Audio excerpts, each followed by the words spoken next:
नमस्कार, आप देख रहे हैं सच्ची न्यूज गांव से शहर तक।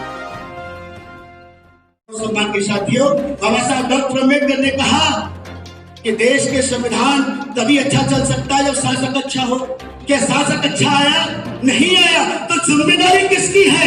जिम्मेदारी हमारे आजाद के जैसे पढ़े लिखे लोगों की है, जो पढ़ने लिखने के बाद, नौकरी पाने के बाद, पैसा पाने के बाद मियां बीवी बच्चों में लगे रहते हैं। उनका वही परिवार है, वही समाज है, वही सब कुछ है, अन्यथा कुछ भी नहीं है। अगर तुम्हें बाबा साहब के चुनाव की शपथ, अगर तुम्हारे सामने ये संविधान बनता है तो तुम्हारे बच्चे मेरे बच्चे को जूते लगाएंगे। इस बात को आज भी लिख लीजिए, मैं कहते जा रहा हूँ। है मेरे सम्मान के साथियों, इतना अनर्थ होने जा रहा है, इतनी भयंकर दिशा, इतनी भयंकर व्यवस्था में, और हम लोग ऐसे सोए हुए हैं। हमको कोरोना खा जाएगा। हम तो बॉर्डर पर रोकते पुलिस को याद करो, भारतीय संविधान पल भर के लिए हटा दिया जाए। झाड़ू याद है, मटका याद है, ये पढ़ी लिखी कलम का चश्मा उतर जाएगा कि नहीं? अधिवक्ता तमाम अधिवक्ता साथियों से निवेदन करता हूँ, आप लोग अपना थोड़े से हम संविधान की रक्षा कर पाएंगे, हम पिछड़े समाज को प्रतिनिधित्व दिला पाएंगे, हम माननीय हाई कोर्ट में, सुप्रीम कोर्ट में हम ये अपनी आवाज पहुंचाना पाएंगे कि वहां पर हमारे जजेस होने चाहिए। बहुत बहुत धन्यवाद। जय भीम, जय भारत, जय संविधान। धन्यवाद। 18 मार्च 1956 शायद लगभग ऐसा ही लहजा रहा होगा परम पूज्य बाबा साहब अम्बेडकर का, जब उन्होंने अपने भाई दूसरे हैं श्यामनयन रतन जी, तो एक नाम अपने आप में नाम से ही विचारधारा विशेष का वाहक सिद्ध हो जाता है आदमी। तो लक्ष्य होता समझने की बात है कि किस तरह की उनकी मेंटलिटी रही होगी, उन्होंने किसको क्या न्याय दिया होगा, क्या किया होगा उन्होंने। तो ऐसे ऐसे एक, हालांकि हम उन बातों में विश्वास नहीं करते, और उसमें एक कोटेशन है ना, उसने कहा था, तुलसीदास ने कहा था, समर्थ होना तो उसको सब। राजा, जो पावरफुल लोग होते हैं, वो जो कुछ कह देते हैं वही हो जाता है। राजा राज कर रहा है, शासन कर रहा है, उसने जो कह दिया वो ठीक है, और भैया वो पावर में बैठे हुए हैं, वो जो कुछ कर रहे हैं, आपका शोषण कर रहे हैं, ठीक है। मगर शोषण को सहने वाला भी उतना ही दोषी है, जिम्मेदार है, जितना करने वाला। इसलिए हमें शोषण को सहना नहीं है, शोषण के प्रति आवाज उठानी है। और मैं साधुवाद दूंगा भीम सिंह जी को इस देश। जय भीम, नमो बुद्धाय। मंच पे बैठे सभी सादर प्रणाम, और आप सभी अतिथिगण एवं जो भी यहाँ वक्ता है, बहुत ही विद्वान वक्ताओं को हमने सुना, अपनी बातें रखी, सबको हमने मजबूती से सुन के बहुत अच्छा लगा। तो अगर हम टॉपिक पे बात करें, आर्टिकल 12, आर्टिकल 15 क्लॉज 4 या आर्टिकल 16 क्लॉज 4 या 17, मैं अपनी बात को संक्षेप रूप में टॉपिक पे ही रखना चाहूँगा कि क्या आर्टिकल 12 स्टेट का जो डेफिनेशन है उसके अंडर में जुडिशरी आता है। तो इसमें कई सारे जजमेंट्स भी हैं पुराने।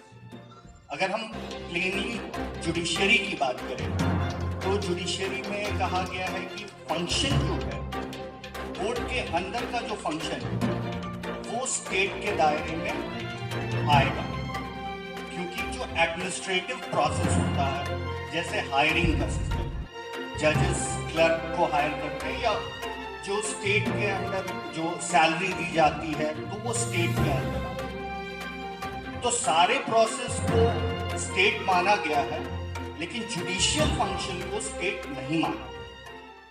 आखिर ऐसा क्यों किया गया कि जुडिशियल फंक्शन को स्टेट नहीं माना जाएगा, जबकि सारे फंक्शन स्टेट का पार्ट है? तो स्टेट के अगेंस्ट आप अगर खुद को रख रहे हो, ये तो खुद ही डिसाइड किया सुप्रीम कोर्ट के जजेस ने, और हमें भी मालूम है, सभी को मालूम है कि सुप्रीम कोर्ट में कौन लोग बैठे हैं जो डिसाइड करते हैं।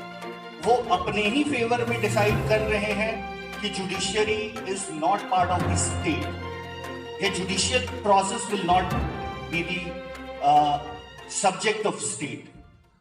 तो अगर जुडिशियल जो प्रोसेस है उसको नहीं रख रहे हैं तो फंडामेंटल राइट से कर्टेल होता है, जैसा खासकर SC, ST, OBC and minorities community लोगों का जो फंडामेंटल राइट्स का वायलेशन होता है।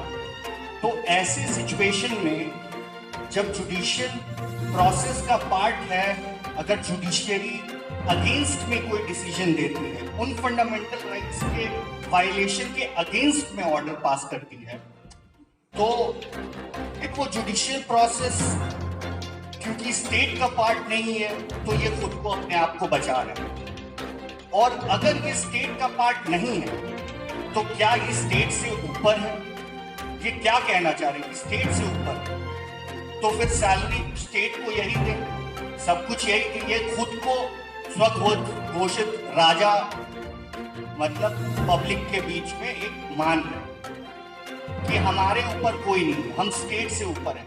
जबकि लेजिस्लेचर स्टेट का पार्ट है, एडमिनिस्ट्रेशन स्टेट का पार्ट है, एग्जीक्यूटिव स्टेट का पार्ट है। और जुडिशियल फ्रेमवर्क में भी देखें जुडिशरी को भी, तो वो भी स्टेट के ही दायरे में बना हुआ है। लॉज, रेगुलेशन, बाय लॉज जो भी बनता है स्टेट का, वो जुडिशरी का भी, चाहे वो सुप्रीम कोर्ट का गठन हो या हाई कोर्ट का या अदर बार का या जिस भी आप जुडिशियल बॉडी की बात करेंगे लोअर कोर्ट्स का, तो वो स्टेट के अंडर में ही बनता है। फिर खुद को स्टेट के सब्जेक्ट से बाहर रखना ये बेईमानी।